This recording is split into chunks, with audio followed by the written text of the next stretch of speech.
What is up, guys? And welcome to the VisualWood podcast. You would be a good streamer. You could just talk like that the entire time. It'd be amazing. Yeah, definitely. We're one of those shoutcasters. Yeah, exactly. Yeah, just put on a persona. I could be the black guy, like, you know, just like. Yeah, the one. Oh my God! Did you see that? Did you see that? Oh, I was about to say a word. Oh, you were. You never swear. You never swear. I was about to. No, I was gonna say the N word, but it's okay. Oh my God! Wow, that's. I'm black, so you know I have an excuse. You know. Oh right. Okay. Yeah, of course. Anyways, guys, what is up? And welcome to the VisualWood podcast. Of course, I'm here with the beautiful, the elegant Wooden Potatoes. Can we like pretend you've seen me and that you know that I'm beautiful and elegant, and then everyone's like, "Oh man." Yeah, I want someone to everyone understand this. I don't know this guy's real name.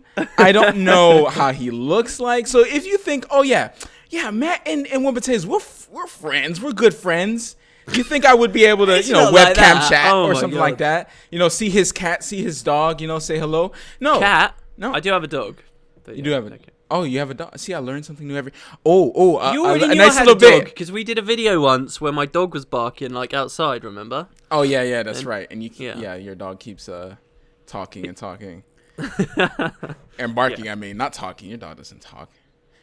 All right. So today we're talking about the new patch, right? We're talking about Queen's Jubilee, and of course, by the way, guys.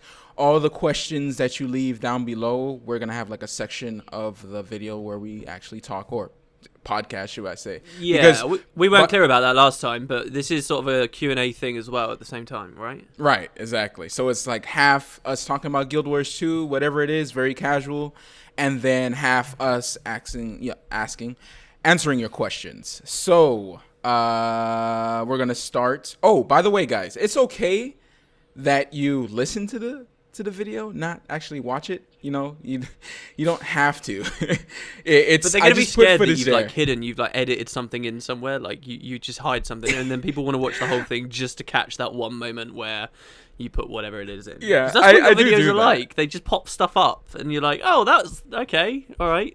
I do hide little stuff in there every once in a while. If some people catch it, some people don't. Because some people like to skip through. But anyway, we're getting off topic here, like we always do. So what do you think?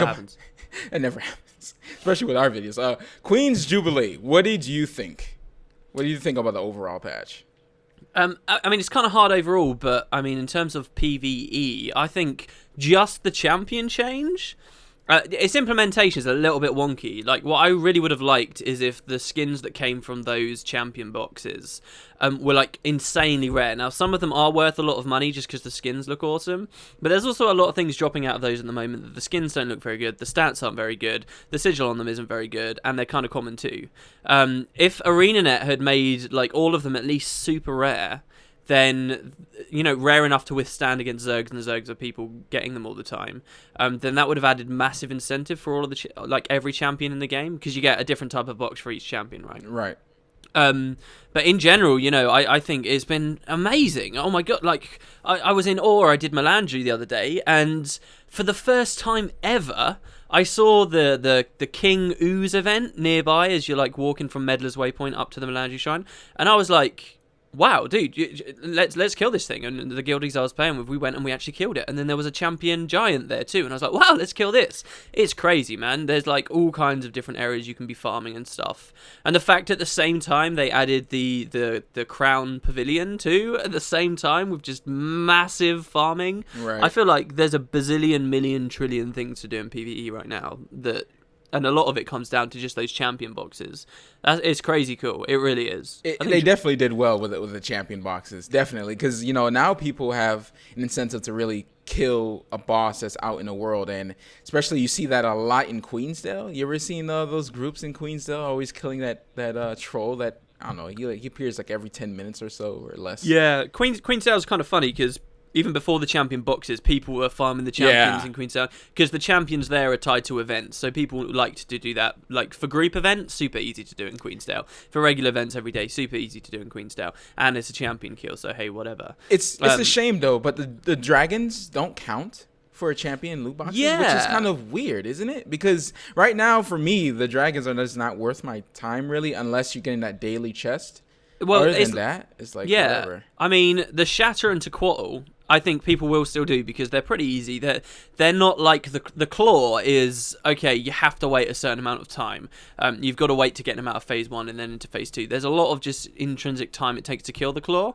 The other two dragons you can still kill quite quickly, and you can get your meta, like your daily giant dragon kill and stuff. So they're fine, but the Claw, yeah, like nobody's really going to be going there. I did it just before recording, actually, because I was farming in Frostgorge, and then he popped. I was like, oh, we'll go over there. But barely anyone was killing him. I think it's sort of a shame, but at the same time, I'm sort of sick of the Claw at this point. Yes, it's a cool cinematic fight, but at the same time, I mean, Jesus, how many times have people done the Claw just for what they perceive to be like just a tiny, tiny chance at a precursor or something?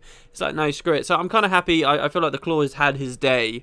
Maybe one day they'll actually make the mechanics more interesting than people just like clustering on one spot, shooting. You know, for phase 1, it's not really interesting, is it? You just stand at the side and avoid like his pushback mechanic and stuff. And many people die trying to go up there and try to solo the boss and everything like that. But I mean, you do get a little chance of getting a precursor as well. But I mean, really, come on. And like corrupted lodestones, I guess, if you're going to be killing the mobs around there. But frankly, it's way better to do other stuff in Guild Wars 2 right now than farming the dragons. I think that's perfectly fine, given that for a long time, to a lot of people, that was Guild Wars 2's end game. You know, oh, you kill these dragons, you keep killing them, and keep killing them, and keep killing them. Now there is, you know, I really think it's a good sign that people are preferring to fight other stuff all around the game world. Yeah, definitely, and it adds a little bit more something to do, you know, while you're AFKing in Lion's Arch. You're like, oh, maybe I can just go to Queensdale or whatever that has a lot of champions, and you just sit there and just wait for it to spawn, or, I mean, do something like a group as a guild and go farm something. And right now, the Crown Pavilion is like the best place to do it. And this reminds me back in the days with karma farming. You remember karma farming, where the events just kept going over and over and like over Plinks again? chain. Yeah, the Plinks chain. It was ridiculous until, of course, ArenaNet. No, well, it's fine that they nerfed Plinks though, because again, that's another situation. The whole idea of the, you know, I've mentioned. Did I mention in the last VisualWood that I was like running a bit of cough? I think I did. Yeah. Yeah. The whole, you know, the people that I was running that with, some of them said to me, look, I'm kind of annoyed that ArenaNet keep nerfing ways to find money. And what people sometimes fail to understand is all in the name of variety. You know, they want a variety of ways for you to get the money. You know, these dungeon patches have now gone live, and you can't earn a mass amount of money just by farming the same path over and over. But you can, and the overall money you can get is now much lower because they were so frugal with the gold rewards. But in general now, you just experience a lot more of the game while you're running around to earn that money. You've got so many options. You've got, do you want to go for champions? And if you're going for champions, then there's tons of different places all around the world you can do it. You've got metas. If you're like farming meta events like world bosses, geez, there's so many, man. You get one of those apps, those overlays, and you can just spend like 6 hours at a time just running them, getting gold after gold after gold after gold after gold, and just get like a stack of Ecto in a day or two. It's ridiculous the amount of stuff you can do. Like, and so it's true though. But way back in the day, there was nobody knew what exactly to farm and where to go to actually farm some money and some karma. Because mostly people call it karma farming because they were getting it for the karma. Because back then karma was really hard to get. Before Nowadays, jobs, yeah. there's no need for it, right? Everyone has like 1 million karma, right? I even have 1 million karma, and that's after a legendary. So well, having said that, karma is, even though there was a while where karma was pretty much useless, but karma's good as well. All of the even skill points too, you can say to an extent, they're kind of useless after a while. But karma is great. You can transform karma into gold through those Orient boxes really efficiently. You get tons of lodestones out of karma through doing that. So these currencies that we've got, I do still think they're somewhat worthwhile. The skill points you can use for Mystic Forge recipes that give you, nice great swords that come with a Bloodlust sigil or something that then gives you money. But yeah, I mean, karma is still sort of worthwhile, but I don't think that's what you're trying to say, right? It's just that No. I'm not saying that karma is bad. I'm saying that people were complaining about them nerfing karma farming, but really, karma is not it's not necessary anymore. Like, you easily get it by doing your dailies, by doing World v World. Well, some people don't like World v World and stuff like that, but just doing events in general. Even if you have like a little karma booster going on and a little guild buff, you can get karma really easily just by playing the game. That's what I'm saying. I'm not saying that karma's garbage now. Yeah, no, and that's another thing. And what they're trying to do is encourage people to have a variety of things they can do and be rewarded with it. And the nice thing about the champion box is it ties exactly into what you were saying about the karma stuff, is that when you open up these bags, you're getting these drips, not drops. The drops come from dungeons, the drips come from champions. But you're getting these drips of karma now that are worth a fair amount of karma. And you're just constantly getting all these different rewards no matter what you're doing. You've got the daily activities too. What have you been thinking about that? Like, have you been trying that out since it changed? No, I actually don't even know where it is. I don't even know where it was placed. I actually did want to try because it was part of my dailies, and you know how they do dailies. Yep. They slide that in there just to make it's like, oh, I didn't know that there was a daily rotation, because some people don't really know, because they didn't really throw it in my face like ArenaNet usually does. It's like, oh, I'll show me in the mail, and then it like tells you where it is. I think they were sort of bad with this, but basically what they did was for people that don't know watching the video, what they've done is all activities are still now in the game. One big criticism I'm sure we'll get into later on this to do with living story stuff being temporary versus permanent. They keep adding mini games, they keep adding activities, but the problem is if they add too many, then it's going to be too dilute and nobody's going to be in Crab Toss because everyone's in South Sun Survival instead. So what they've done is every day of the week, the activity that's available rotates, and you will always get daily progress from doing it. Now the way you access it is if it's Keg Brawl for that day, you can still go to the Keg Brawl guy just like normal. But if it's not Keg Brawl and you go to the Keg Brawl guy, he'll say, sorry, this isn't the activity for today, you have to try some other time. And what you do, I don't know whether there's one in each city, but just outside the Asura Gate hub in Lion's Arch, you know where Cormier, oh my god, that's really bad, you know where Ellen Keel is, like staring down at everyone with like her red eyes, there's just like an NPC there called Villager or something, like a really citizen, I think he's called. But he's got the activity like crossed sword and flag or whatever it is above his head. You can speak to him and he will transport you instantly into whatever the activity is.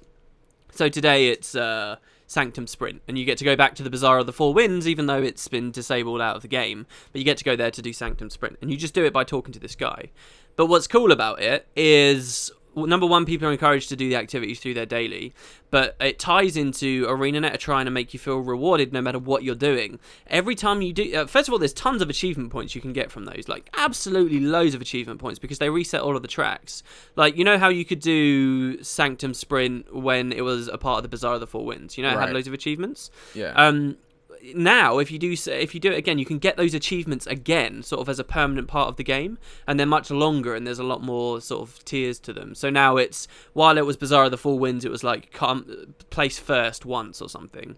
Now it's like place within the top 3 250 times to max it. So it's really permanent, really long-term goals for people to go for. But every time you win a race, you get that little chest, you get karma from it, you've got a shot at a rare, you get gold from it. You get the 3 main things people are looking for from every activity you participate in, and it's really cool. I think they've done that really well with the activities. Man, so I suck so bad at it.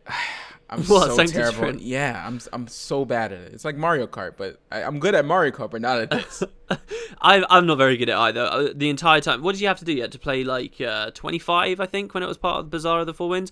I didn't get a legit first place that entire time. I came second a whole load of times. Yeah. And once I came second and the guy let me go first, which was what some... Did you see people complain about that in the forums as well? They were like, oh man, I'm just trying to play it normally and everybody's cheating, everybody's letting each other win because everyone's being nice to each other. I guess people only care about achievement points and not actually, racing properly. And there was this whole thing about it. Wow. Yeah. I guess I can see it from both sides. But I mean, if someone's trying to get the achievement, here's the great hypocrisy about me. I would be sitting on the side of, no, it shouldn't be about achievement points. It should be about racing properly and the enjoyment. But the only reason I got that achievement was because someone let me have it. So I can't take that stance because otherwise I'm just like the biggest hypocrite. So I'm not gonna pick a side there. But yeah, you're right. It's easy to see both sides, right? All right. Yeah. But in the beginning, right? You get this living story, right? Yeah. And Logan is all up on Queen Jenna. What is the relationship between them? I understand it's in the books, so is it spoilers for you to tell me, like, why is he like groveling all over her and Queen Jenna's like ignoring him, sort of? Like, not even acknowledging him as a boyfriend or anything? They're not together, right?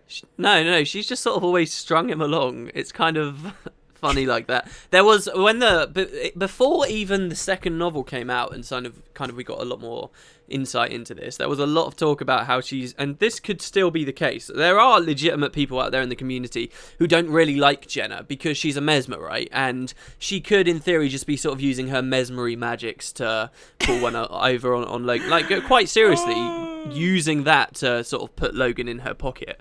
And of course, it was Logan's affections for the Queen that caused the crash of Edge of Destiny in the first place. So that was one component of it. What did Queen Jenna think about that? Did they ever say? I can't remember, to be honest. I don't think she ever really says too much. I mean, he goes to help her after she calls for his help, if I remember correctly, and it's totally useless, because she just saves herself. This is my problem with the living story. Like, it's like, I don't know these characters, you know? Queen Jenna, even in a personal story, Queen Jenna was just such a, she didn't have character to me. She seemed like a regular model thing. It's true. She didn't have anything, special on her face with some special hairstyle like Lady Gaga. Lady Gaga when she comes into the room because she's wearing a bunch of meat or something like that. So the meat dress. Queen Jenna, she seems to have nothing there. So when I see her, I'm like, whatever. But I do know Logan because Logan is such a little puppy. He's like, every time Queen Jenna comes around. It's funny. The one thing I will praise a lot of people have been saying, and I think quite rightly so, that so the update came out and it's mostly, just gameplay stuff, but they did add one personal living story instance that kind of develops the story forward. A lot of people have been saying this is really good. This is really strong. It's probably the best that ArenaNet have done so far. And I completely agree. I think that the story stuff aside, just mechanically, it's really well implemented. It's really engaging. But I think the main thing that is so good about this new instance is and this is conflicting with what you just said, but every single character that we see in that opening thing is an interesting character and a character with an already established background. And this is, should we spoil what happens in the little living story instance? Should we spoil it? Yeah. This is, everyone should have tried this out. If you haven't been in the Crown Pavilion, then shame on you. I don't even know why you're listening to this, because you don't play Guild Wars 2. But yeah, go ahead. Okay, so in this instance, a new character appears, this mysterious Silvari woman that's all shrouded, and she's really interesting. So that's the only character that isn't already established, and she's a very interesting character straight away because she's mysterious, and ArenaNet play off of that. So you were just saying, oh, Jenna, well, whatever, I don't really care about her. But in game, yeah, she's totally bland and it's very easy to skip over her, just like with all the personal story characters, really. But we do have all of this extra lore. We've got a lot of lore that was released from Human Week from ArenaNet. We've got lore on her from the books. She herself is a very powerful and intriguing character, really. She's got Countess Anise with her, who also felt very lackluster in the personal story. But, Countess Anise as well, the leader of the Shining Blade, personal bodyguard to the Queen. She had character as well. Is also there, and all these characters have got lines. Lord Farron, the kind of the character we like to laugh with and joke about with. Yeah. Everybody knows who Farron is right now, whether you've played a human or not. You kind of get to know who that guy is because he's appeared in other living story stuff right now too. Braham and Rox, the two characters that we've started to get to know.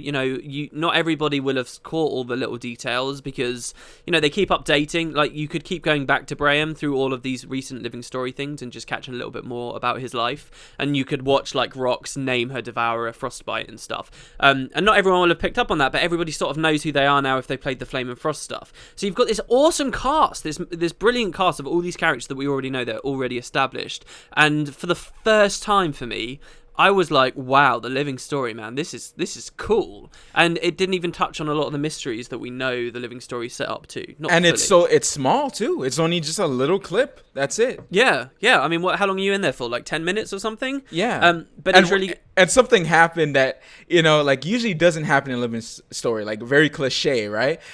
Oh, here's a celebration. Nothing's going to go wrong because, we thought about that for the Dragon Bash, for instance. You remember oh man, the the hologram is going to malfunction and it's going to do something, and then the real dragon is going to come and, you know, destroy Lion's Arch and stuff like that, right? Well, come on, we all don't want an event in Lion's Arch because of that lag. But but in this one, you see the Etherblade guys come down. And I don't know if you put this out, but the Savari woman, you're talking about the one who was, she was like keeping the gate from going down while Logan was fighting the Watch Knight. And you she walk was like around laughing. trying to snipe her off. Yeah. Right. Yeah, like this insane. She's such a cool character. Like she finally gets shot and she just laughs like a maniac and then disappears. Oh my god, really good. Really, I was super into it. And what was good as well was, you know, just the instance itself. You've got this bit where you're watching Logan's like, I'll stand up against the champion. People always complain, oh, I don't want NPCs to do the fighting for me and stuff, and oh, I don't like them taking credit for me. But I really liked that. You know, it could have been so easy for that instance to have been, oh, you are the hero, you fight for, you know, Queen Jenna there or whatever, and you do it. But instead, no, Logan steps forward and we sit at the side, and it's really not about combat or us taking the spotlight. It's us watching Logan do this thing, and it feels good as well, and that's really key. I really like that. That shows that there's this slight twist now. It's not about, oh, leveling up my character, me, or, you know, I've got to be constantly engaged. It's actually the story that people are kind of interested in, and because players can do that instant and not be totally pissed off that they're not fighting and Logan is, I take that as a really positive sign. And the fight itself too, I mean, you play a guard, right? Were you even slightly jealous of like Logan's cool abilities there, where like he could blink behind the enemies? Yeah, what is that? I was like, oh snap, Logan. Oh, you actually have some combat skills. It's a well choreographed fight, isn't it? It's amazing, and it just keeps going on and on. And the Watch Knight turns into Ritlock, and yes, Ritlock has no pants in the cutscene. Another established character again. Yeah. And everyone knows Ritlock, obviously. Yeah, and then even right down to that line where Logan's like, what did he say? Oh yeah, Ritlock said those exact words to me one time. And then you scroll back up through and you're like, oh my god, yeah, right. Oh my god, that's so good. I really, really enjoyed that. So, and we're still wondering, why did the Watch Knight turn into Ritlock? And we don't have an answer because the next half of the patch is going to be out on the 3rd. No, we're going to know about it on the 13th. Yeah, but the patch is gonna be out next week probably. I guess the one criticism with that would be, look, it was only like a 10-minute instance. Let's not geek out too much about it. There's barely anything to play.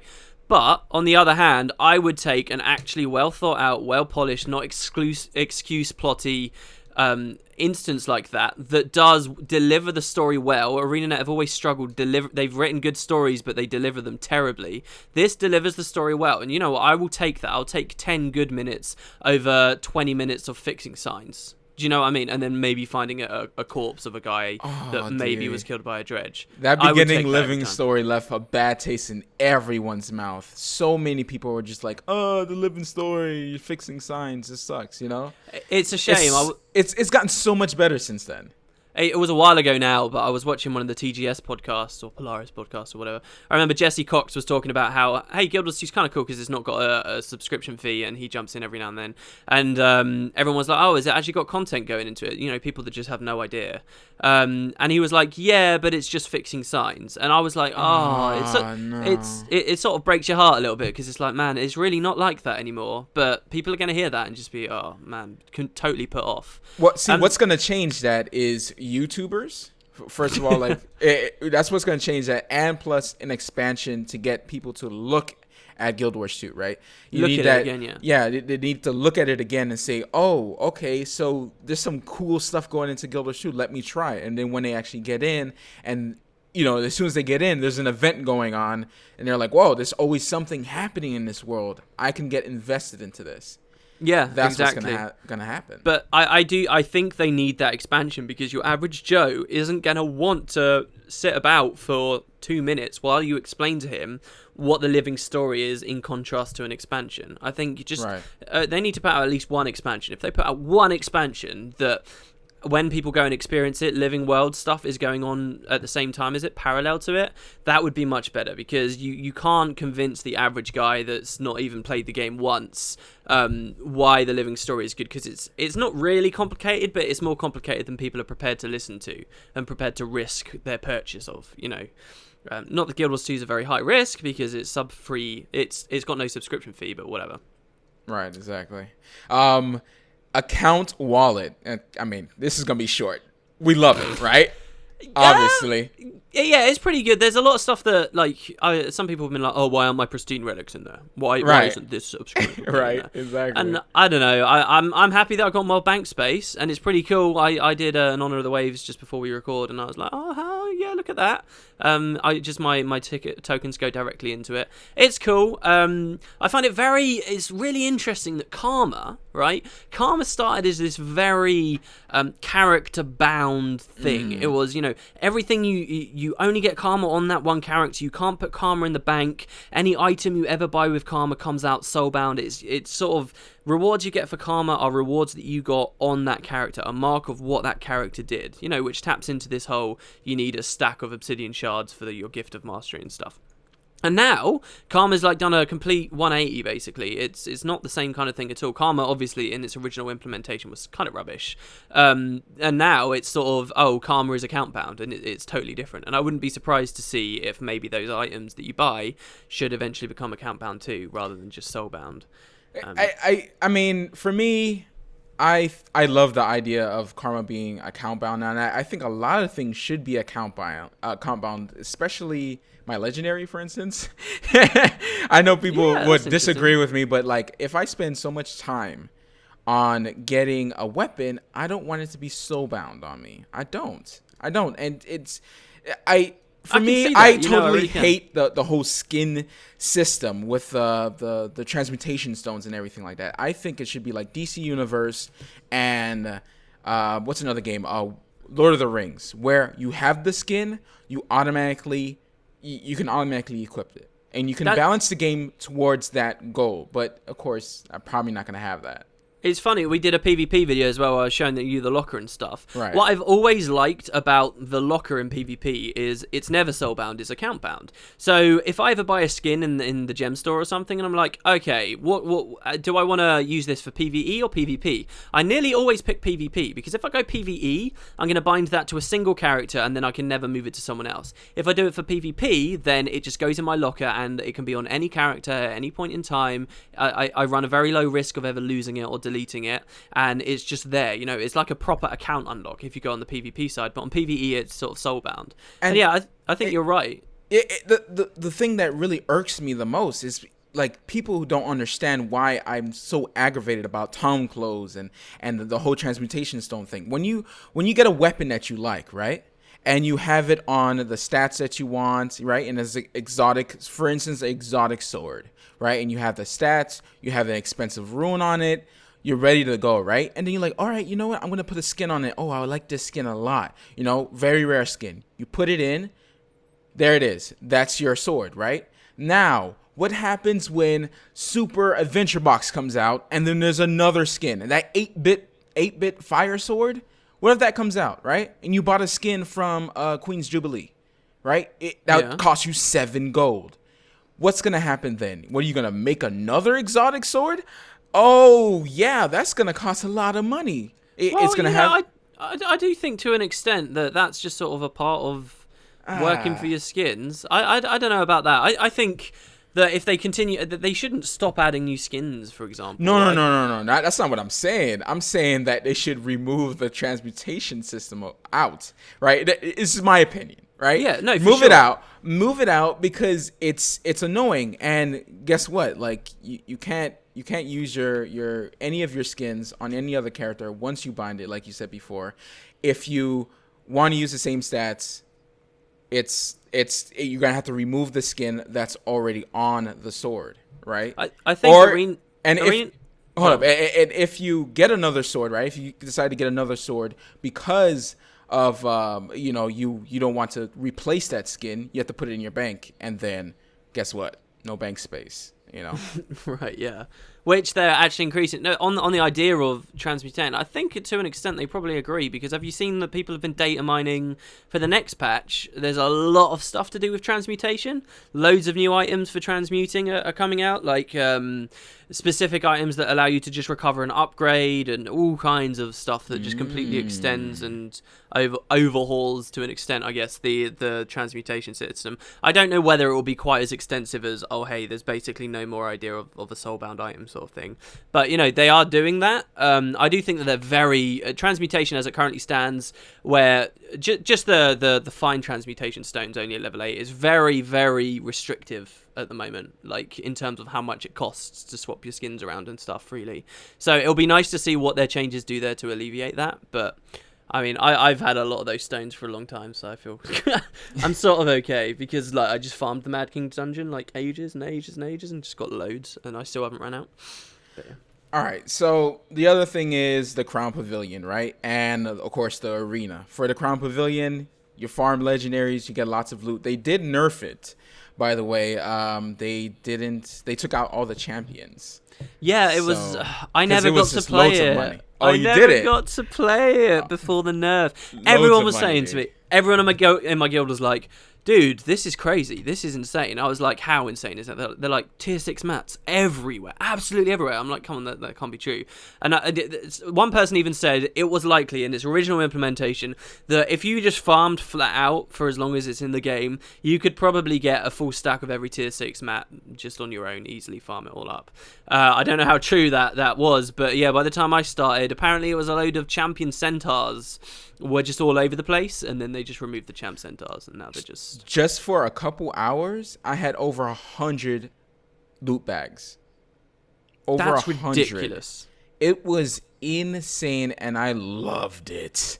I loved it so much. Like I was saying this on Guildcast before. I love when like OP stuff comes out like this, and we would just rafe that thing, just get all the gold, and oh man, it's so good, it's so fun, and people enjoyed themselves. I bet that's gonna be the like everyone's gonna be thinking about that, Oh, you remember when before they nerfed it, how much gold you got? Oh, yeah, definitely. It was a great thing ever, and people who were there as soon as the patch came out, guess what? They got rewarded, right? Yeah. It's just like when you buy a champion from League of Legends, right? You buy it early, and guess what? It's OP, and you just race roll over everybody. I don't know if that's a good system, but it is a system. In League, at least, I hate when people do that. But that's a good reason why you should sort of jump in on the living story stuff early, because in most patches there's been something. Like last time with the cutthroat politics, you had the candidate trials, which were really easy at the start, so you could quickly get your achievements if you did that. It's always a good idea to just jump in and take advantage of whatever ArenaNet hasn't seen early on. But after the patch, I farmed it for like 8 hours straight one day. I just farmed. I was watching films and stuff and TV shows on the side, and it was still great money. And you're right, with people saying, "Oh, do you remember this? Do you remember that?" People were saying, like, even though it's not been very long at all, like we would go to farm destroyers while the events were on cooldown, because you could get destroyer loads and they respawn quickly and they're not particularly difficult to kill. And everyone was like, "Oh, do you remember when all of the champion centaurs were there, and now we're all over at destroyers? Destroyers is the new thing. Champion centaurs was amazing." So yeah, it will definitely happen, man. It will keep going. What did you think though of not the farming underneath, but the gauntlet? What's your experience of the gauntlet been? It's been decent. All right, so everything has been pretty much easy except for the last boss, right? The last boss is hard to beat, and of course some of those achievements with the gambits for the tier 3, that gets a little hard. Right now I only need one more achievement, and there is actually a glitch, a bug, right? That all you have to do is, man, I have to think about it. You get the one where you need the virality and the screamish achievement, and the one that you only need one gambit and one boss. You get that at the same time just by, I think, putting on the flame gambit, and then just fighting one of the bosses, and you automatically get it. Yeah. What the hell? Oh, well, wow. Dude, yeah, if ArenaNet's listening to this, then they're gonna patch it quick, because that's an easy achievement to get. I got annoyed because I did a tier 3 boss with like 3 gambits active, and that was the first thing I did after I beat the final boss. And then after I did that, you did it? Yeah, the fun. I'll talk about that in a second. But basically, what I put all of those gambits on, and then I killed a boss, and I only got the one achievement for having 3 gambits active. I didn't get an achievement for having 1 gambit active, and I didn't get achievement for having two gambits active. I only got the one, despite the fact in theory I should have got all 3 at once. So it cost me a lot of tickets. It was kind of annoying. Oh no, there's not one for 2. There's only one for Ferality and Screamish. No. There's one for Frailty and Squeamish together. There's one for 1 gambit. There's one for 3 gambits, and there's one for 4 gambits. For 5 gambits. Yeah. I've got all of the achievements on it. I've killed all the bosses. The only things that I don't have is one is the ooze. You've got to kill Subject 7 or Subject 9 without killing any of the ads that spawn. Subject 7. Yeah, I've been trying to do that for my last achievement, and it just. I find that impossible. How can you do on my class anyway? Because the only way I damage him is AOE stuff, unless I'm auto attacking in air attunement. In which case, it takes way too long, and I can't do it, even on massive glass. Just to clarify, you're elementalist, right? That's on an elementalist. Yeah. So you kept switching your build, didn't you? For the last boss too? No, I just went in. Well, before I started, I knew how it was going because I was watching people fight, and I knew straight away I needed a lot of vigor and stuff. So I made one retrait, and then I got it within like half an hour or something, an hour maybe. That's me bragging. That's me bragging. Did you burst just like you did me in PvP?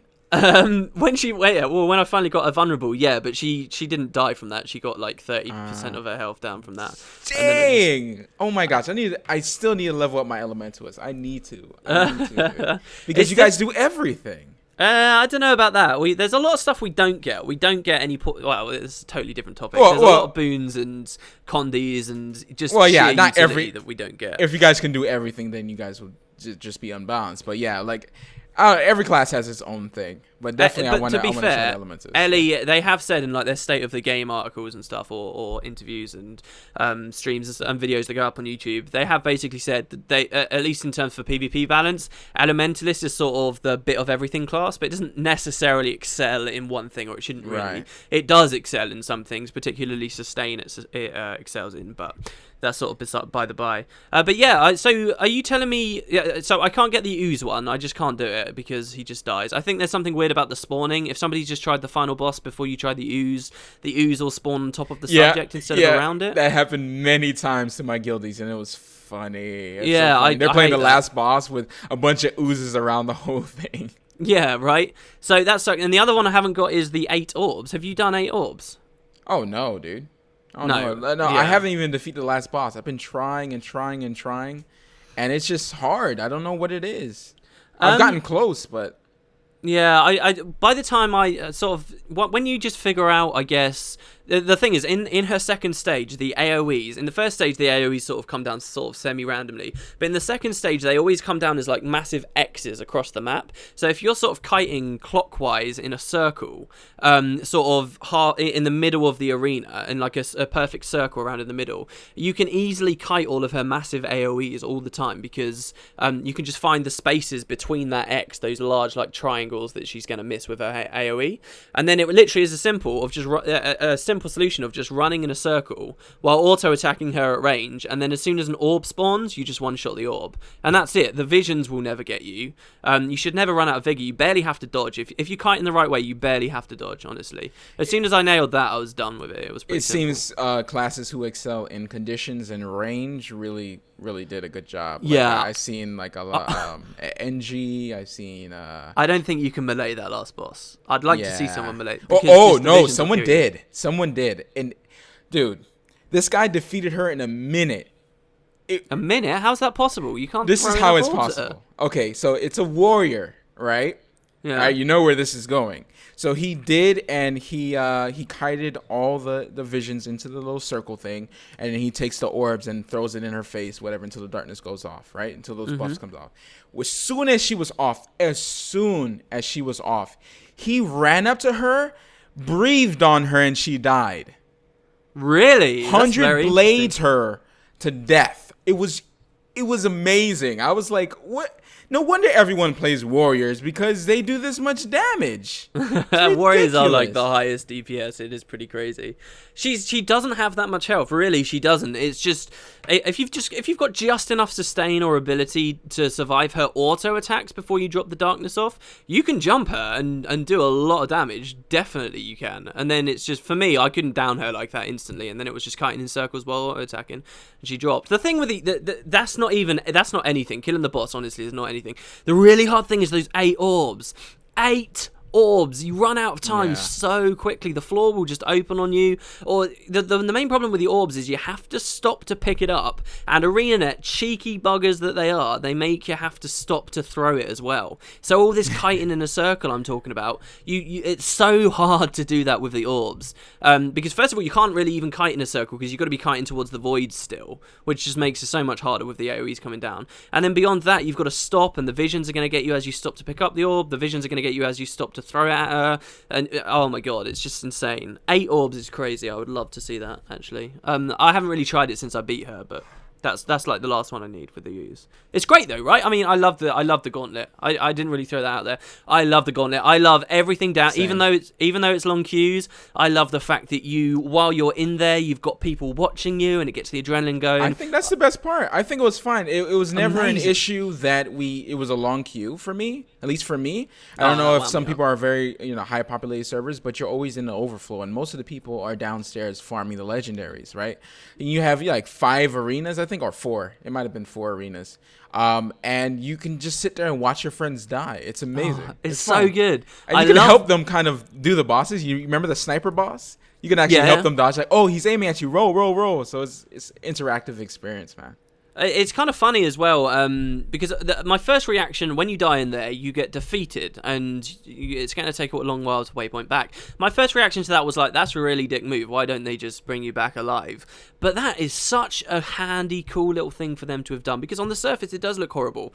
But actually, that's encouraging people to have to fight at cages where other people are. It's a reason to socialize in this game. You end up speaking to people, you res each other up, and you work at it in pairs or trios. That is so, so good. It really adds to the social experience of actually playing through those arenas, and it's punishing to people that might be trying to farm it as well. Like, I think that's amazing, and just the fact that you're in these cool little gauntlets doing all this stuff while hordes and zergs of insane numbers of players are running around within sight, like down below you. Oh my god, what a cool idea. What a brilliant premise.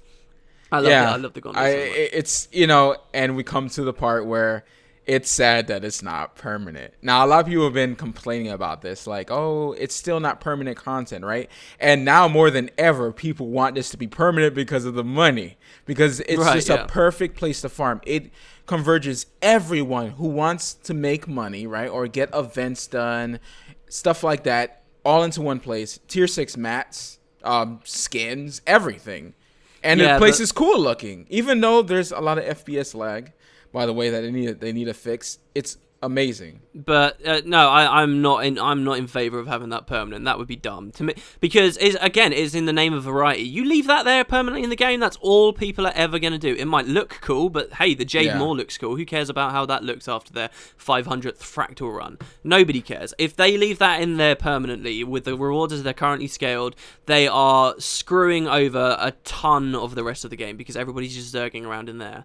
I think that massive farm fests like that are a really cool idea for temporary content. I think the gauntlet would be awesome as a permanent part of the game, as long as there were like updates to it every now and then. But the giant farms down below, it's cool, everybody likes earning money, but I would rather they get rid of that and give us a different massive Zerg farm fest in another Living Story update or something, because otherwise it just detracts from everything else. It's kind of funny because I both like it and don't like it at the same time. This update's been awesome because there's so much for me to do in game now, and I almost feel like the gauntlet's kind of taken away from that, because I'm like, oh man, I want to be farming all these champs in these weird places, this is so cool, look at all these events I haven't done, and now I'm rewarded for doing it.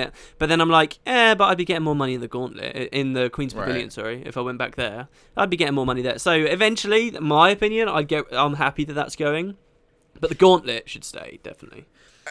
Definitely the gauntlet, I have to agree with that. For permanent content, I think the Living Story is fine, right? And we already established that there's more teams working on permanent content now. And this is the year 1 for Living Story. Next year, they're going to have all these holidays, all these events already done, all these art assets already finished, right? Mm-hmm.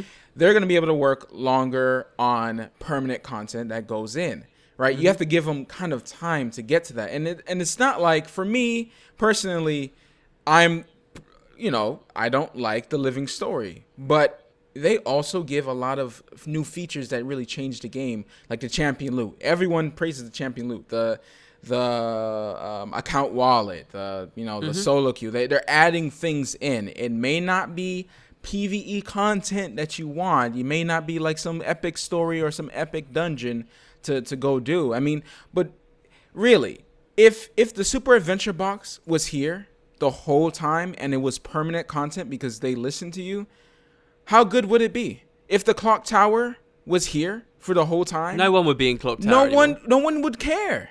No one would be in it. It's true. There was a pretty cool post as well. A dev made on the forums recently where, do you remember that Halloween update? They put out a load of Halloween stuff, but at the same time, they also put out a load of new. They sort of sprinkled a bunch of new permanent dynamic events around the game. They put some new mini dungeons in, some new jumping puzzles in. And there was a post by a dev where some guy was like, "Why don't you do this anymore?" And the dev was like, "Well, look, we kind of did that, but honestly, people don't seem to appreciate it that much, so we haven't really focused on it. Nobody's really singing the praises of these permanent jumping puzzles and dungeons that came in. They just kind of like the stuff that's there temporary, and then they're waxing poetic about it afterwards." But you're right. The Mad King's Clock Tower, it would nobody would be in there right now because they get the rewards and they would move on. And if the rewards are like what we're currently seeing with the current Living Story thing, like insanely better than everything else, then they just zerg there forever and ever and ever. And is that any better? Is it any better that we're in the Queen's Pavilion rather than at Claw of Jormag? If that was the case. Yeah. No, I'd say. I would say no. So yeah, I think you're totally right that sometimes having it temporary is a good idea. No, but I'm not saying it's an excuse now. That definitely not. Some of that past Living Story was just I didn't log in. You know what I'm saying? Or when I logged in, I did not do any of the achievements. Nothing. I just didn't care for the Living Story. You know? And this now I am, because now they're adding rewards and the events are actually pretty fun. And for this one, I gotta say this is the most fun I've had. Yeah, in a Living Story. I think for me, I was kind of the same. You know, Flame and Frost was so slow. I was sort of very disinterested by it, even at the part 4 of Flame and Frost, where it was a little bit better in the Martin facility. I was really disinterested in it about there. I was very disinterested at the return to the South Sun, and my interest only started to go back up a little bit around Dragon Bash and the Aether Blades. But since then, it's been very, very, very good, very solid. And I've been really enjoying it. I like that we're kind of getting new zones and stuff too. You know, it's not technically a new zone, but they have put a whole new district in Divinity's Reach, right? And that's just sort of a sign of other stuff we can get coming. You look at the Grove. There's a massive amount of the Grove that is there on the map, but we can't explore yet. You know, that's all on the table. Speaking of a Divinity's Reach, Queen Jenna released these watch nights. Now, they're like... Are you going to mention their nipples? No. They do look sexualized, man. They really do, don't they? They're all women, right?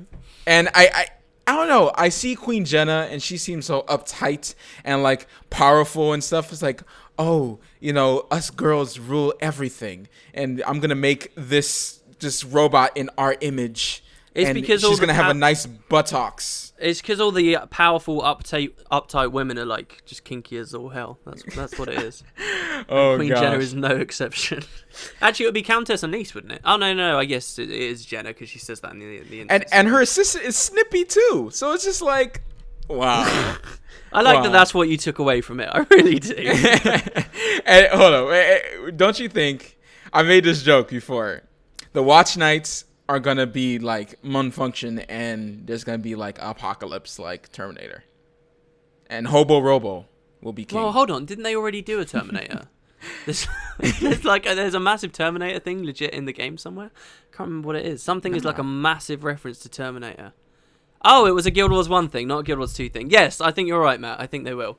I think you're 100% because they're already Function with Logan. Right, so obviously that Savari girl knows what she's doing, so something might happen and they'll take over the world. This would be great. And then you see like Queen Jenna get captured and stuff.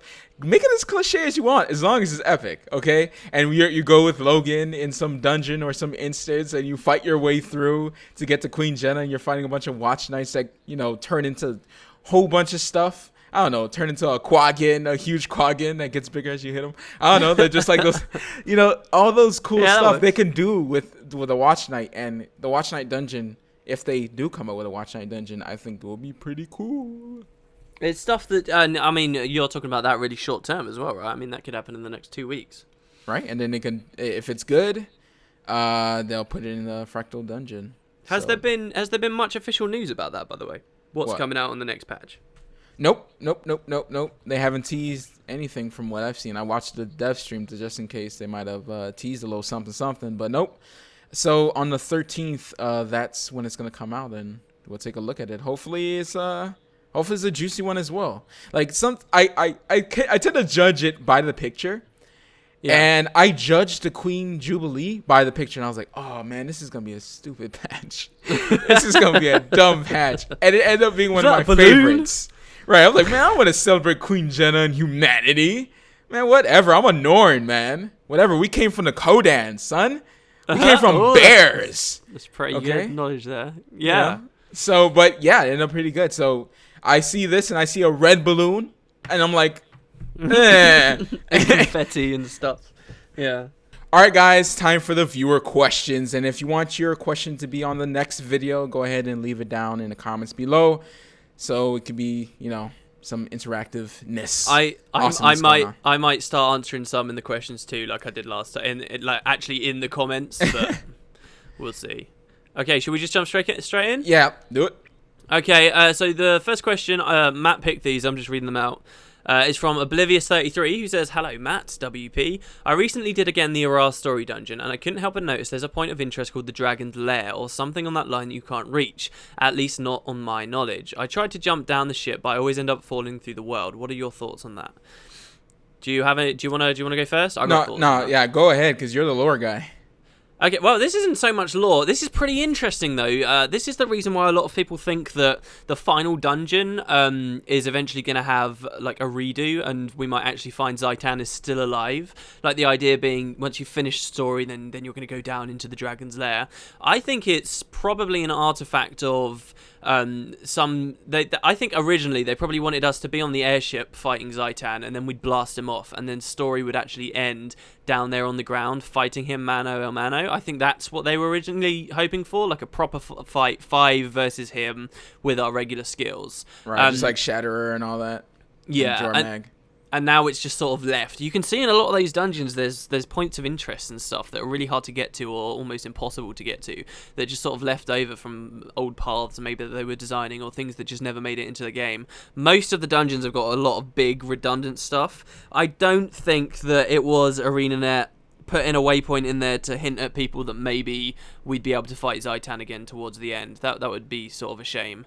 What's kind of interesting as well, though, is before the game came out, you can look at some of those early trailers, the really early trailers, and one of them's got a dead dragon there that you just don't see anywhere in game at all. Really?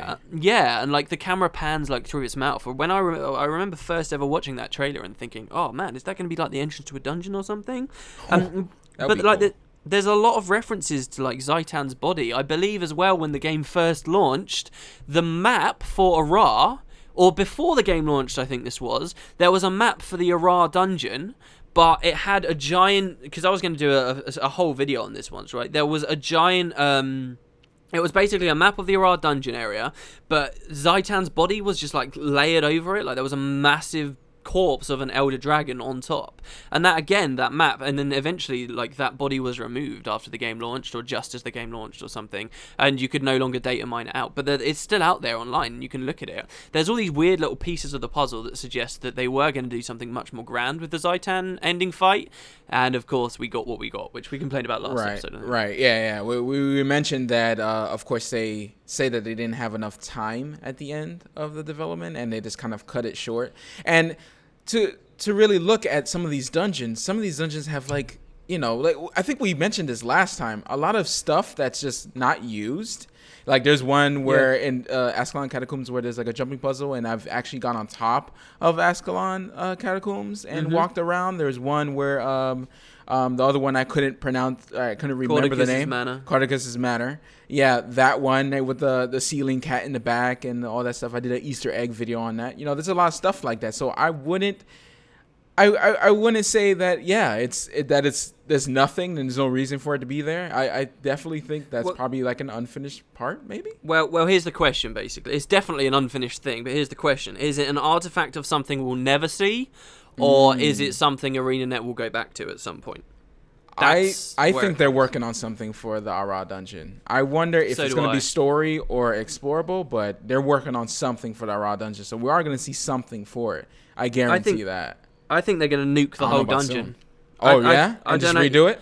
I think the whole dungeon is going to get redone, and it's going to be in a similar style to after Aura has been cleansed. That'll be the idea. They talked recently as well about how it's very difficult to cleanse regular ore because personal story stuff is tied to it, and they can't really change that for Living World. Right. And they have specifically said they're not really looking at ore for Living World right now, just because it is sort of a minefield to figure out how that's all going to work.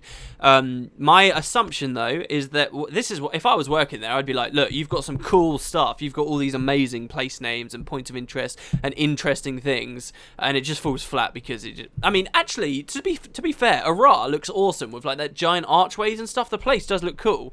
But there's just nothing to do in its vast expanses. So I would, just nuke the whole thing. They've been talking about how they're going to do big revamps to dungeons. Nuke the whole thing and redo it as like a cleansed ore. And maybe that could come out as a part of a feature release that gives us the Scavenger's Causeway as well, and the rest of ore that we haven't been able to explore yet. And all that new stuff in ore, that's cleansed ore too. Right. I assume that the next version, the next open areas of ore was going to be cleansed and is actually going to be green. That was my thought process for that. And golden and exotic and like all the concept art and lore we had for it before the game came out, not just this grey drab. I mean, there is a certain aesthetic style that I really enjoy about ore, with just like the water dripping down. But it gets very old. Large. It does. It gets old. That's definitely. Especially if you're at launch and you're farming ore. Yeah, it really gets old really quickly. I always I wonder how that's gonna work though. How they're gonna change the story like that, because I finally completed my personal story for the first time. I've always gotten close. I've always gotten close. Always gotten close to the personal story, but I actually finished it on my main, which is the Guardian. And you see Traherne actually cleanse ore, and I'm like, oh, dude, this is cool. And then they don't show it, and I'm like, ah. And it's like, man, are we ever gonna see or actually be cleansed? And if they do that, how would that work? So maybe what they can do is that only in a personal story do you see the messed up ore, right? Yeah, only in a personal story. You're traveling. So you're traveling through cleansed ore to reach the next personal story instance where it's destroyed ore. It'll be messy, but I mean, you'll know exactly why it's green now. Kind of like a past thing. But here's the thing: they can't. I don't think they can change the existing zones, because I don't want to just see grass slapped on there. I want to see all of this really beautiful Arabic architecture brought back, and you just can't do it because, there's an entire town at the base of the Lissa Temple. What's it called? The village of Ren, right? And it's just this tiny little waypoint where there's a pact camp, and they can't just slap some grass there and be like, oh, this is cleansed ore. This is basically what Ren would have looked like 1,000 years ago or whatever. I don't want to see that. I think definitely I would just leave ore as it is, because another thing, we're complaining about temporary content in the game. I think there is a certain value to ore as it currently stands. Yes, it gets old, but I don't want to see all of that get blasted. So I sort of think leave that forevermore. We'll have a dirty ore area, and maybe shoehorn in some little bit of story about why that can't be cleansed, or maybe that's going to take a long time because that's where Zaitan's corruption was the thickest, or some crap like that. And then what you do is you give us the new stuff. You give us the Scavenger's Causeway. You give us that stuff south of Grenth, all of these cool areas. That's what you do. And that'll be after Zaitan was defeated and stuff like that. So you might see some other dragons or something like that, or something going on with that. Yeah, I can see that. That would be good. All right. Seeing his body too would be. I mean, to start back to the question, if we do ever get to see his body again, that'd be interesting. The actual point of interest, the dragon's lair. Maybe we will get to see where his body fell eventually when they redo that dungeon, and that will be that place. That will be that last point of interest. But yeah, okay, so that's that question. You want to go to the next one? Yeah. Okay, so this next question is from, this is an amazing name. Zombie Sex Machine says, wow. WP, the problem is you only play one class and you'll only ever play one class. So Ascended Gear is no big deal to you, but for me, I play every class. Now I'm giving up on them all. Why bother? I'll just play one class that seems to be what ArenaNet wants us to do. I only really do videos for the one class, but I've got like 4 level 80s. I play all classes in PvP too. That's kind of different, I guess. Well, no, I don't play all classes in PvP, but you know, I have an understanding of all of them. I do understand, like we had a big discussion about Ascended Gear in the comments last time. I do understand that it is more punishing for people who have a lot of ults, and it's equally as punishing to people who only have one character, and they've got lots of different specs. But in truth, it's like I said, I've got 4 level 80s. All of them have full Ascended Gear. I have never found it to be much of a problem. I also think that... Full Ascended Gear? You mean full exotic and Ascended Yeah, sorry, amulets? right. Yeah. Yeah, amulet and 2 rings. The earrings, I don't do enough guild missions to have enough commendations for that. But I do... The main thing that I kind of feel with Ascended Gear that's kind of a lot of people are being a bit picky about with is you have to be invested in the game a certain amount to really care that you're missing the like 1% increase that Ascended Gear gives you, or whatever, the ridiculously small increase that Ascended Gear gives you. You have to be really invested in the game to truly care about that tiny little stat boost. And if you're that invested in the game, then you're probably playing it enough to get to meet the requisites that ArenaNet have placed in there. If not, you're basically just someone that really wants, oh my god, I desperately need this 1%, and is really freaking out about something that's relatively unimportant because you don't even play the game that much to care, right? There used to be a legitimate criticism about Ascended Gear in that you could only get it from doing a certain type of content. So you could sit there and say, oh, I'm someone that plays the game all the time, but I don't like Fractals of the Mist, but I play the game all the time and I'm being punished for that because they're telling me I have to grind in Fractals of the Mist so that I can get my Ascended Gear. That's not true anymore. ArenaNet listened to that and they changed that. You can get all of this stuff through Laurels now, which is tied to the vast majority of the game. Right. Now, they do encourage you to go into specific bits of content, which may be right or wrong. I think, you know, maybe that encouragement shouldn't be there. Maybe all Ascended Gear should be the same amount of laurels every single time, and on equal, you know, effort as if you were doing the Fracture of the Mist or not. But that was a legitimate concern to me, and now I feel like now that that's been got rid of, I don't really care. I don't think that ArenaNet need to spend their time appeasing these picky people that need just this tiny percentage of increase but don't play the game enough to get it.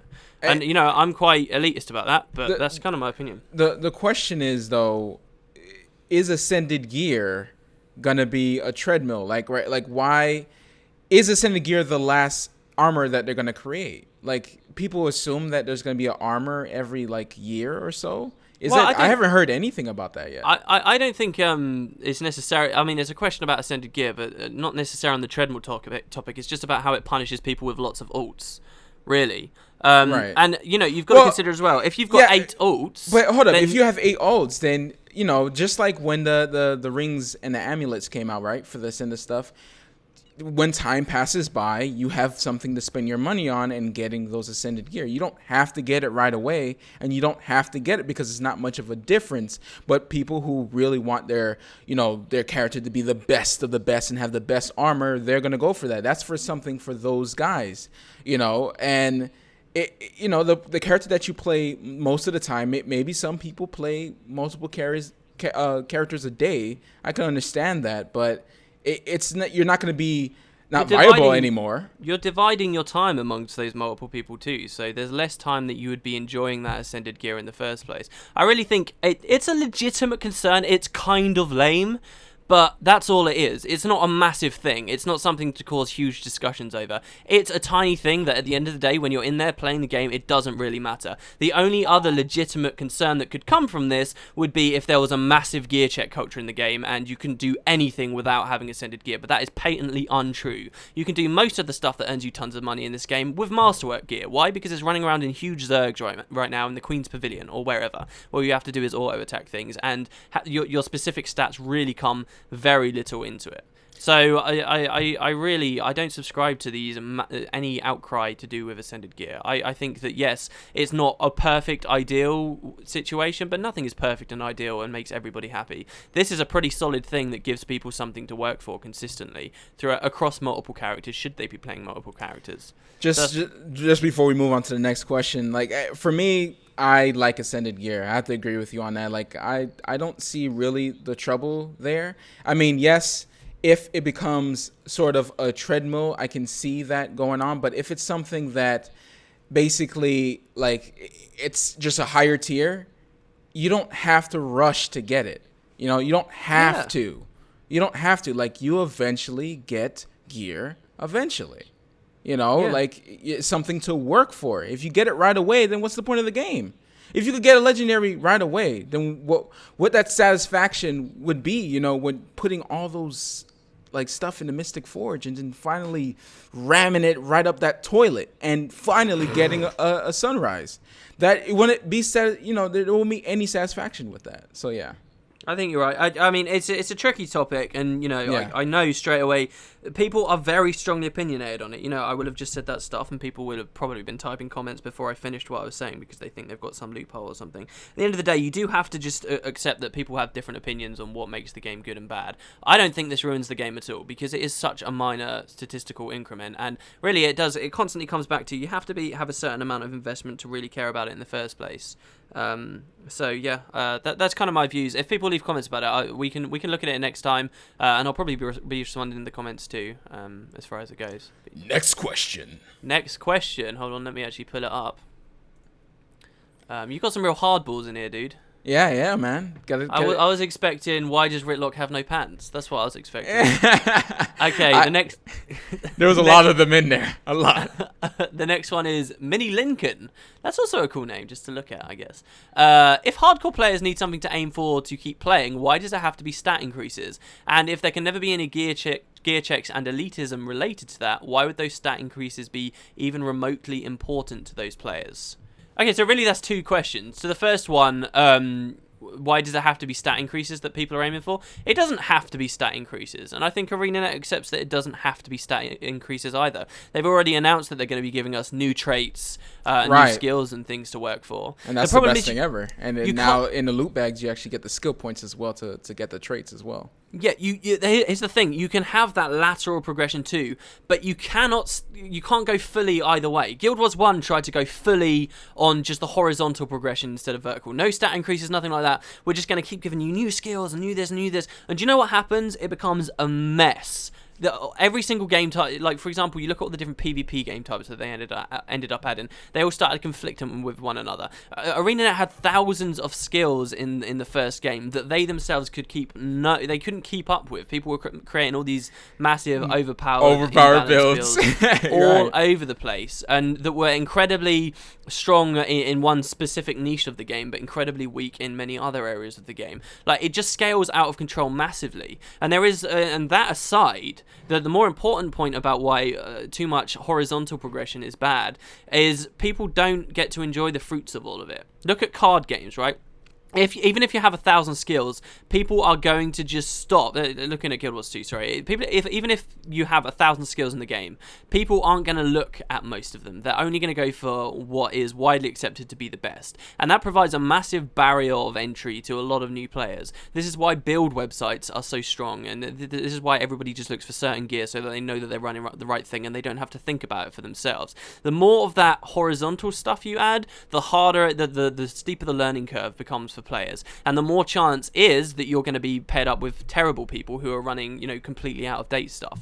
And going to my card game analogy, people that keep adding new decks and things, there's a reason why new stuff that they add tends to be slightly more powerful. It's because otherwise they could add a bunch of new stuff that just nobody is interested in using at all. Now you can either embrace that and just have the philosophy, right, well, everybody just accepts it slightly gets more overpowered and we're just going to sort of pair off, we're basically going to tier off when stuff comes. Or you can try and fight against it and give yourself a million headaches by trying to balance 1,000 skills amongst one another, 1,500 skills amongst one another, and make every single one viable. It's not going to happen. People have this very elitist mentality where they want only the best of the best of the best, especially in MMOs. So even if you have tons of horizontal progression like that, and that's all you subscribe to, it's never going to work. So ArenaNet for Guild Wars 2 are trying to go for a little bit of both, and I think that's the right way to do it. I do think you can have both at the same time. And I mean, you can go you're probably saying, okay, if it's not going to be stat increases, then it has to be something else. And what they've been trying to do is skins, right? And they toss a bunch of skins at you. Yeah. How many of you guys really buy those skins? Yeah, they may look cool. Some of them may look cool. Recently, the staffs haven't been too good. But really, do you really push towards getting those skins? No. Maybe those champion loot bag skins, some of those you're really aiming for. But other than that, really, like, that's not widely accepted. Like, oh my gosh, that's such a big entry to the game. Like, you're not like, oh my gosh, got to get those skins because of what? No, because they look cool, and that's pretty much it. And then, of course, you go into the transmutation conversation all over again, which I'm going to hold myself not doing. It's true, though. I think as well, what you might find is Guild Wars 2, that they saw, that the devs saw this kind of argument, do you want to go vertical or horizontal? And then they also sort of saw a third option. They were like, well, what about cosmetic? We keep everything sort of stays statistically the same, but you're working for cosmetic stuff. And as I think a lot of people will have seen, cosmetic is not enough for many players. It is not enough for many players, and ArenaNet sort of learnt that when Guild Wars 2 launched. That's probably what gave birth to this whole Ascended idea. There's still a very heavy angle on the cosmetic side of things, but cosmetic is not enough, they've seen. So then they've gone with a bit of the Ascended stuff, add a bit more vertical progression, and now they're going for a little bit more horizontal progression as well, which we'll be seeing soon. And they're kind of dabbling in all three, and I think that's the right way to do it, all things in moderation. That was the first half of your question. The other half was, if there's never going to be any gear checks or elitism related to stat increases, why would any players care about stat increases? And that's because, for me anyway, that would be because I personally like to see that I'm doing more damage. I personally like to see that I'm tanking more hits or doing something more effectively, regardless of what everyone else knows about my build or whether they're going to be checking me before I go in dungeons. I primarily get more gear for me, not because I'm scared that people are going to discriminate against me, especially in Guild Wars 2 where they basically never can. I get more gear and stuff for me because I think I will feel more powerful, and I will like to see how much I can min-max. I think that's kind of my answer to that. What about you, Matt? For me, it has to be the same thing. I get it for me because I feel like my character is not powerful enough, you know? Like, I've never had a problem with this whole gear check or anything like that, but, you know, that's another conversation. But I feel like, okay, my Guardian is just not powerful enough. I need the best gear. I need to get the best Ascended gear, and you feel so satisfied while getting this gear, and it makes your build better. You know, like some builds only work with a certain amount of stats to kind of back it up, a certain amount of armor to back it up, and people are just gonna be able to do probably more builds with the new Ascended gear and probably some new stat combos. Mm-hmm. I never feel a need like, oh man, I don't have full Ascended amulets and whatever on my character. I'm not gonna be able to do fractals. I never feel that way. And it doesn't make that much of a difference. It's pretty much all about the build, in my opinion. As long as you have exotic, it's not that big of a difference, I think. You know, and exotic is not hard to get right now. It's just not. I mean, some people who say that exotic is hard to get, they're not playing enough. And I have to say that because, I mean, there's so many places now. Right now, the event is going on right now. You can go in there and just play a couple matches and listen to a podcast, listen to us or something like that, and just do it. I understand some people don't like doing events over and over again, but I mean, really, unless you're playing all the content, you're doing all the jumping puzzles, you're doing all the daily dungeon events and stuff like that to get gold, there's no other way to really just receive gold to actually get, you know, Ascended gear. And I mean, come on, you make a lot of money doing map completion while you're leveling up that character. I'm saying this if there's a new person listening to this, you know, if you don't have not Ascended gear, exotic gear. Yeah, I think a lot of sort of our discussion here was going on in small spades when the game launched, because you had a lot of people on rare gear and then saying that exotic was too difficult to get and stuff, you know. And it will sort of always be there. I think these are big topics, and not everyone's going to agree. I'm sort of concerned that I will have really pissed people off, but I don't know. I guess those are sort of my opinions to it at the moment. That was our last question, though. Is there anything sort of you wanted to add? No, that's it. I mean, leave questions down below, and we'll answer it.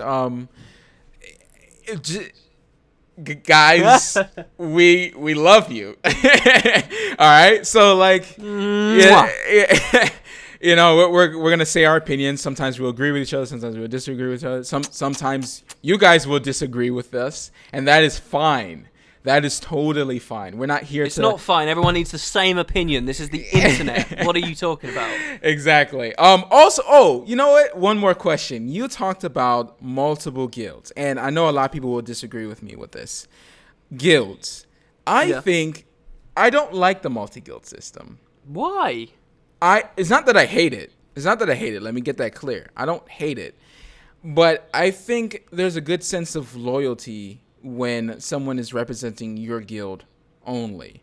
Now, if you're in a guild and you're going to your friend's guild real quick to play a quick event or something like that, that's fine. But if you're representing some other hardcore guild while you're in 3 other hardcore guilds, there's no loyalty there. And you can't complain if you're going to move up in that guild either.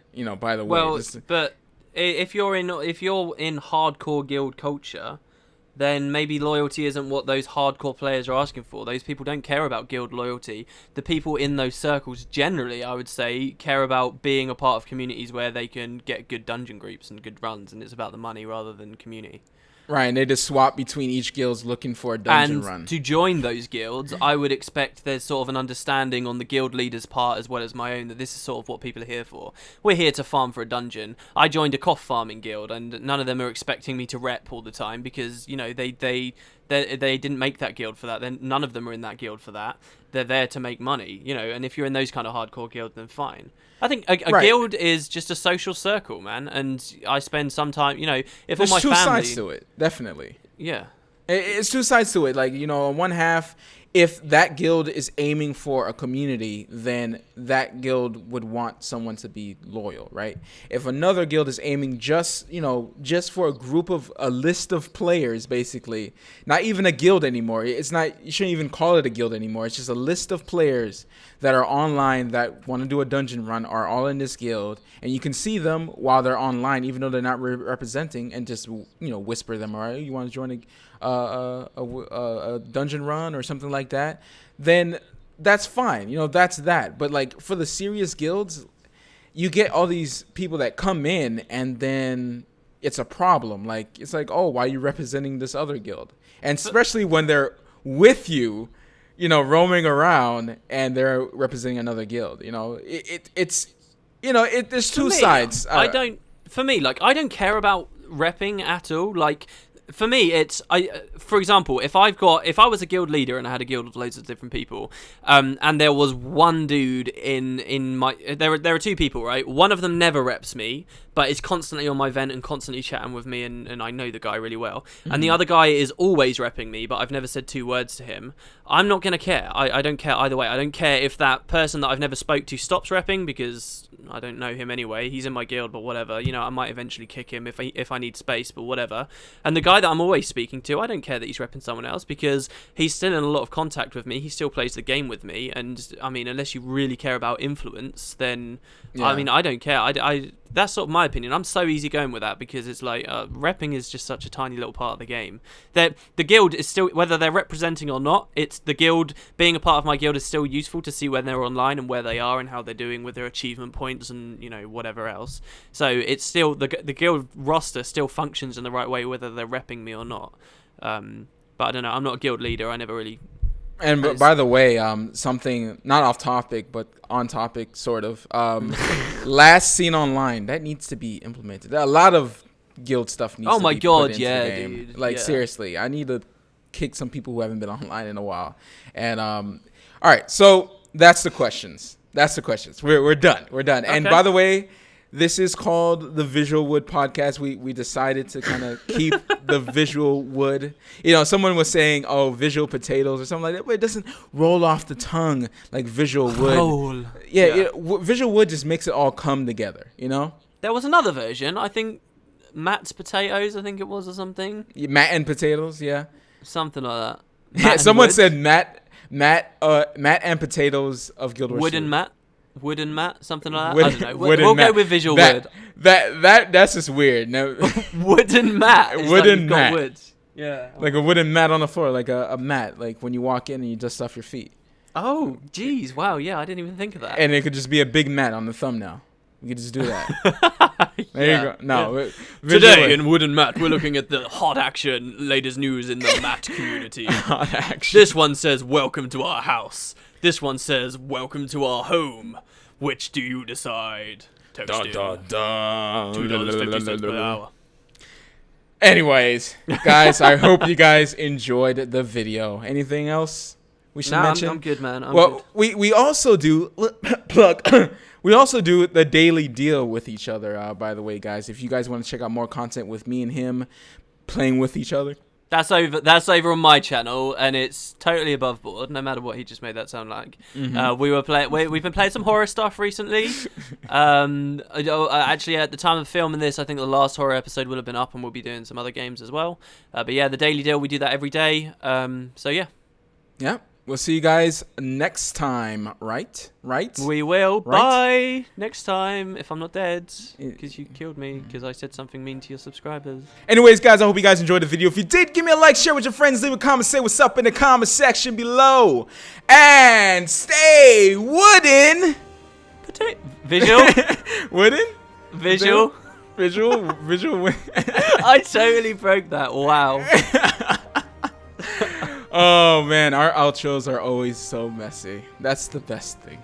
That was fun. That was so high energy as well. Oh yeah, every time I do the outro, it's just like, woo, yeah. Basically, you snort crack before you do it. That's this. How it goes. I ripped my notes. Remember, Ridlock has no pants.